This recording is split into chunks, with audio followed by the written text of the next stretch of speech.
ఆర్మూరు శాసనసభ్యులు పైడి రాకేష్ రెడ్డి గారికి, రాష్ట్ర కార్యదర్శి శ్రీమతి శ్రవంతి రెడ్డి గారికి, రాష్ట్ర కార్యవర్గ సభ్యులు ప్రకాష్ రెడ్డి గారు, మల్లికార్జున రెడ్డి గారు, కంచెట్టి గంగాధర్ గారు, ఇక గద్దె భూమన్న గారు, వేదిక మీద ఉన్న నిజామాబాద్ మున్సిపల్ కార్పొరేటర్లు, ఫ్లోర్ లీడర్లు, office bearers, Bharatiya Janata party కుటుంబ సభ్యులందరికీ కూడా నమస్కారాలు తెలియజేస్తూ ఈ కార్యక్రమానికి విచ్చేసిన వేలాది సంఖ్యలో విద్యార్థులందరికీ కూడా నా యొక్క నమస్కారాలు తెలియజేస్తూ శుభాకాంక్షలు తెలియజేస్తా ఉన్నాను. చాలా మందిని కలెక్టర్ గ్రౌండ్ లో, ఇది కలెక్టర్ గ్రౌండే కదా, పాత కలెక్టర్ గ్రౌండ్ లో ఉంచేసినట్టున్నారు. వాళ్ళని రానియండి, సభ వేదిక ముందరికి రానియండి. ఫీ రీఎంబర్స్మెంట్ అనేది నా కుటుంబానికి చాలా దగ్గరైన అంశం. ఇది ఎందుకు దగ్గరైన అంశమో, ఇందూరు గడ్డ మీద పుట్టింది ఫీ రీఎంబర్స్మెంట్ ఆలోచన. ఏ రకంగా పుట్టింది, ఏ రకంగా ఆనాటి ముఖ్యమంత్రి రాజశేఖర్ రెడ్డిని ఇందూరు గడ్డ ఒప్పించింది, ఇందూరు గడ్డపై నుంచి వచ్చిన ఐడియా ఇది.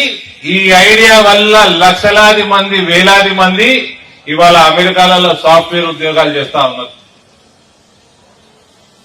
చరిత్రలో వస్తా, ఇప్పుడు నేడు ఇందూరు బీజేపీ చేపడుతున్న ఉద్యమం ఇది. ఇందూరు గడ్డ మీద మొదలైన ఉద్యమం. రాకేష్ స్పీచ్ ఇందాక రేవంత్ ఇంకింత పొట్టిగా ఉంటాడు. పొట్టోడికి వ్యతిరేకంగా చేపడుతున్న ఇందూరు గడ్డ మీద మొదలైన ఉద్యమం ఇది. గత కొద్ది రోజులుగా రాష్ట్ర ఏబీవీపీ అఖిల భారత విద్యార్థి పరిషత్ చేపడుతున్న ఉద్యమం ఇది. ఇది మామూలు ఉద్యమం కాదు. ఇది కేవలం విద్యార్థులకు, వాళ్ళ తల్లిదండ్రులకు సంబంధించిన విషయం కాదు. ఇది యావత్ తెలంగాణ సమాజం ఆలోచించాల్సిన విషయం. ఇది ప్రస్తుత తరం కాదు, రానున్న తరం యొక్క భవిష్యత్తు మీద ప్రభావం చూపించే ఫీ రీయింబర్స్మెంట్ విషయం. ఇది సమాజాన్ని అభివృద్ధి వైపు, దేశాన్ని ఉన్నతమైన జీడీపీ వైపు నడిపే ఉద్యమం ఇది. ఫీ రీయింబర్స్మెంట్ అంశము సమాజంలో చాలా లోతైన అంశం.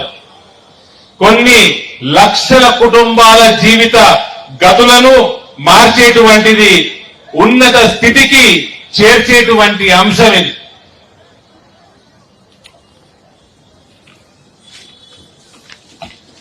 చరిత్రలోకి వెళ్తే దీనికి ఇందూరు గడ్డ మీద ఏ రకంగా ఇందూరు గడ్డకి రుణపడి ఉన్నారో లక్షలాది మంది అమెరికాలో ఉద్యోగాలు చేస్తున్న, ఎంఎన్సీలు నడుపుతున్న సాఫ్ట్వేర్ ఇంజనీర్లు అందరూ ఇక్కడ ఇందూరు గడ్డకి రుణపడి ఉండాలి. దీనికి ఒక చరిత్ర ఉంది. ఆనాటి ఉమ్మడి ఆంధ్రప్రదేశ్ కాంగ్రెస్ కమిటీ అధ్యక్షులు, ఆయన మెదడులో వచ్చిన ఆలోచన ఇది. బడుగు బలహీన వర్గాల పిల్లలు ఫీజులు కట్టలేక, ఉన్నత విద్య చదవలేక, జీవితాల్లో మార్పు రాక, అంధకారంలో అభివృద్ధికి దూరంగా నెట్టివేయబడుతున్న రోజులవి. వీళ్ళకి ఏ రకంగా అయినా ప్రభుత్వం సహాయం చేయాలి. ఉన్నత విద్య, ఇంజనీరింగ్, టెక్నికల్ ఎడ్యుకేషన్, మెడికల్ కాలేజీలు ఈ రాష్ట్రంలో ఉన్నాయి. కానీ వీటి ఫీజులు కట్టలేని పరిస్థితి లక్షలాది కుటుంబాలకి ఆ రోజు ఆ పరిస్థితి ఉండేది. 2004 ఎన్నికల్లో ప్రభుత్వం వచ్చిన తర్వాత సహాయం అందించాల్సిందే అన్న ఒక దృఢ సంకల్పంతో ఆనాటి పిసిసి అధ్యక్షుడు డి శ్రీనివాస్ గారు ఆనాటి కాంగ్రెస్ మేనిఫెస్టోలో చేకూర్చిన విషయం ఇది. కాలేజీలు నిలవాలంటే స్టూడెంట్స్ కావాలి, స్టూడెంట్స్ చదువుకోవాలంటే కాలేజీలు కావాలి, ఉన్నత విద్య సాంకేతిక విద్య చదవాలంటే వేల రూపాయలు లక్షల రూపాయల కట్టాల్సిన పరిస్థితుల్లో గరీబోలు ఉండాలి. కట్టలేక ఆనాడు కేవలం BAలు బీకాములు చేసి సరైన ఉద్యోగాలు దొరక్క ఇబ్బందులు పడుతున్న రోజులవి. కొన్ని సంవత్సరాలు BC SC ST మైనారిటీ మరియు అగ్రవర్ణాలలో ఉన్న పేద పిల్లలు చదువుకోలేని జీవితాలు ముందుకు పోక ఇబ్బందులు పడుతున్న రోజులవి. అప్పుడుగా సాఫ్ట్వేర్ ప్రపంచంలో దూసుకుపోతున్న రోజులవి.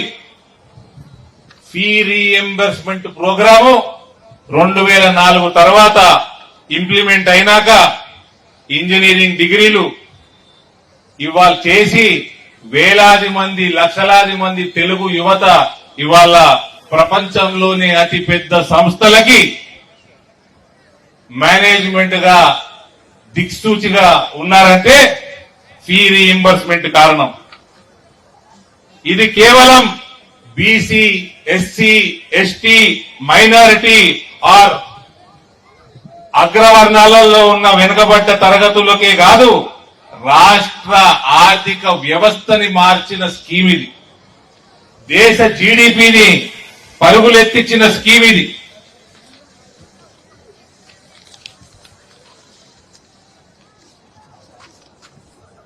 ఇవాళ అటువంటి స్కీమ్ ని నేటి రేవంత్ రెడ్డి ప్రభుత్వంలో ఏ గతి పట్టిందంటే మళ్ళా రేవంత్ రెడ్డి గురించి ఆలోచన చేస్తే వాళ్ళ మేనిఫెస్టో యాదికొస్తుంది నాకు. యువ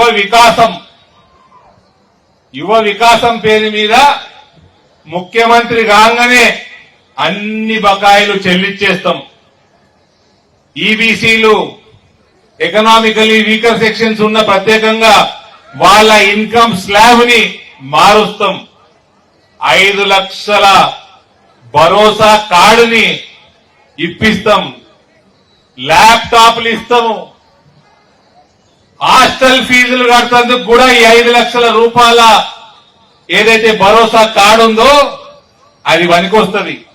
ఇక మన ఏమెత్తుకపోమను షోరూమ్ దగ్గరికి స్కూటీలు, ప్రతి గ్రాడ్యుయేట్ అమ్మాయి గ్రాడ్యుయేషన్ చేస్తే స్కూటీలు ఇస్తాం. ఇక్కడ జిల్లా కాంగ్రెస్ అధ్యక్షుడికి స్కూటీల షోరూమ్ ఉందంట, మన శ్రవంతమ్మ చెప్తున్నారు, నేను చెప్తలేను, శ్రవంతి గారు చెప్తున్నారు. ఫస్ట్ ఇడికెళ్ళే మొదలు పెట్టున్నారు స్కూటీలు ఎక్కకపోవడం. పాత బకాయిలు 10,000 కోట్లు, కొత్త బకాయిలు 2,000 కోట్లు. ఆ తర్వాత వందలాది సంఖ్యలో కాలేజీలు హైకోర్టుకు పోయినాయి. గవర్నమెంట్ ఏమన్నది, జూలై 31 లోపల 2nd, 3rd, 4th year students అందరికి కూడా వాళ్ళ బకాయిలు క్లియర్ చేస్తామన్నది. 15 ఆగస్టు లోపల ఫస్ట్ ఇయర్ స్టూడెంట్స్ బకాయిలు అన్ని కూడా క్లియర్ చేస్తామన్నది. హైకోర్టు కాలేజ్ యాజమాన్యాలకి పిల్లలని ఫీజు అడగకండి, స్టేట్ గవర్నమెంట్ కమిట్ చేసింది కోర్టుకి, అప్పటిదాకా వెయిట్ చేయండి అని హైకోర్టు చెప్పడం జరిగింది. ఇవాళ ఈయన నెలకి 200 కోట్లు కడతా అంటాడు ముఖ్యమంత్రి. నీకున్న 12,000 కోట్ల బకాయిలకి ఇంట్రెస్ట్ కూడా సరిపోవు. 200 కోట్లు కడితేనట స్టూడెంట్ కి 30 రూపాయల 300 రూపాయల 300 రూపాయలు వస్తాయట. ముక్కులో పెట్టుకుంటారా పొట్టోడ? అంటే 200 కోట్లు ఇస్తే ఈయన ఇంట్రెస్ట్ కే సరిపోదు. పొట్టోడు ఎప్పటిదాకా ఉందాం అనుకుంటున్నాడు ముఖ్యమంత్రి. ఇవాళ ఎలక్షన్ పెడితే ఇదే విద్యార్థులందరూ నిన్ను బొందలేసి తొక్కుతారు, నీ పార్టీని. నిన్ను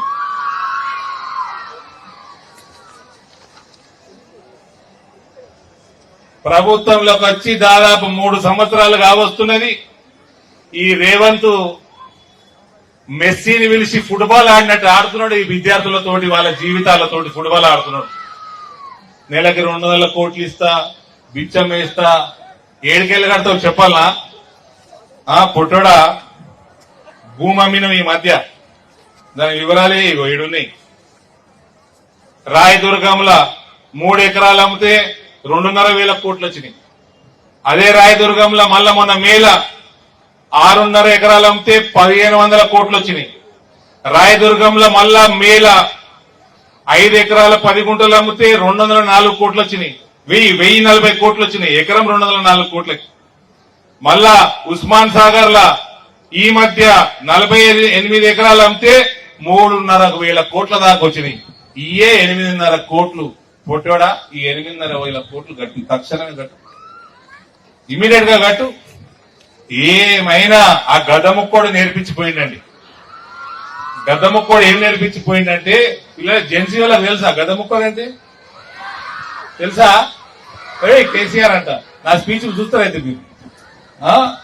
గద్దముక్కోడు ఏం నేర్పించిపోయిందంటే, ఒకప్పుడు ప్రభుత్వాలు ఉంటుండే, చంద్రబాబు నాయుడు ఉన్నా, రాజశేఖర రెడ్డి ఉన్నా, అంతకంటే ముందున్నా, వెల్ఫేర్ స్కీమ్స్ కి ఏ రకంగా ఇబ్బందులు లేకుండా నడిపించే ఒక దృఢ సంకల్పం ఉంటుండే. ఆనాటి మంత్రి విద్యా రంగం డి శ్రీనివాస్ లాంటి ఎల్ఎల్బీలు చేసి ఉన్నత విద్యని సంపాదించుకున్న వాళ్ళ చేతిలో ఎడ్యుకేషన్ మినిస్ట్రీ కూడా ఉంటుండే. ఇప్పుడు ఎడ్యుకేషన్ లేని ఎడ్యుకేషన్ మంత్రి మీ ముఖ్యమంత్రి. మీరు కాలేజీలో అందరు కాలేజీలో కదవా? ఈ పొట్టోడు ఏమంటాడు, స్కూల్లో ఏబిసిడి నేర్చుకోకపోతే కాలేజీలో నేర్పియరా? మీకు ఏబిసిడి నేర్పుతాడా మీ టీచర్, మీ లెక్చరర్ నేర్పుతాడా? మళ్ళా వాపస్ ప్రైమరీకి పంపుతాడు.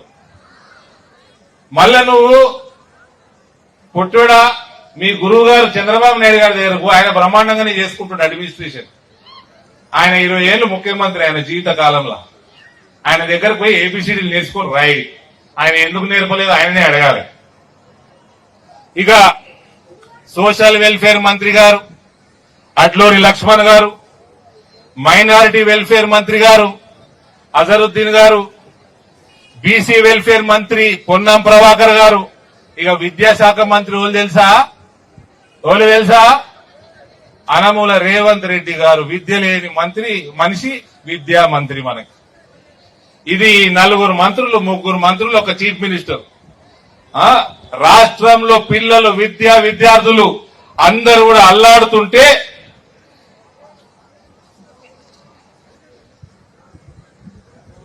ఫుట్బాల్ ఆడుతా ఉన్నాడు. మనవడికి పూరీలు చేసి పెడతా ఉన్నాడు. మళ్ళా దానికి కోట్ల రూపాయలు పెట్టి ప్రమోషన్ చేసుకుంటా ఉన్నాడు. అవులే, నీ మన్మడికి పూరీలు ఎవరన్నా చేస్తారా? ఓ 15-20 వేలు ఇచ్చి వంట మనిషిని పెట్టుకుని చేయమను, నువ్వు వచ్చి పరిపాలన చేయరా బేవకూఫ్. ఆ పూరి చేస్తారు కదా, దాన్ని ఏమంటారమ్మా? ఇట్లా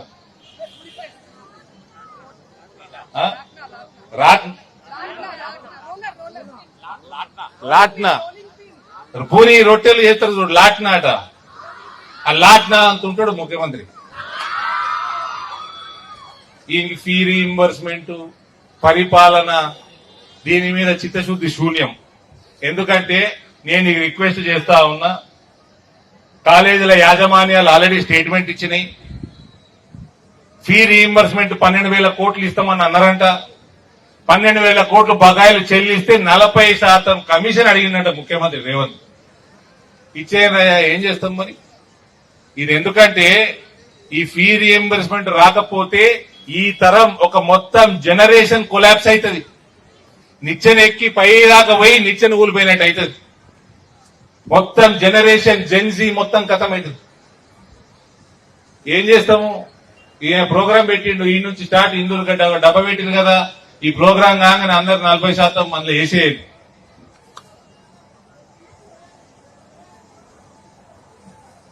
ఈయన ఇచ్చేది కూడా మళ్ళా పూర్తి రీయింబర్స్మెంట్ కాదు.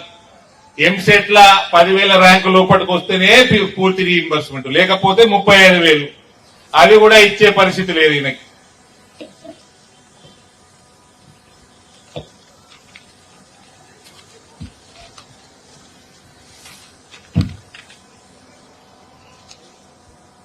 ఈయన మేనిఫెస్టో ఏదే?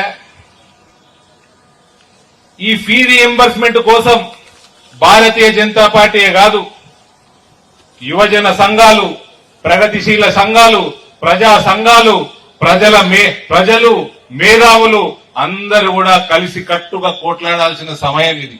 లేకపోతే మొత్తం ఒక తరం మొత్తం నాశనం అయ్యే సమయం ఆసన్నమైంది. ఈ ముఖ్యమంత్రికి సిగ్గుండాలి, ఈయన నాయకుడు రాహుల్ గాంధీకి సిగ్గుండాలి.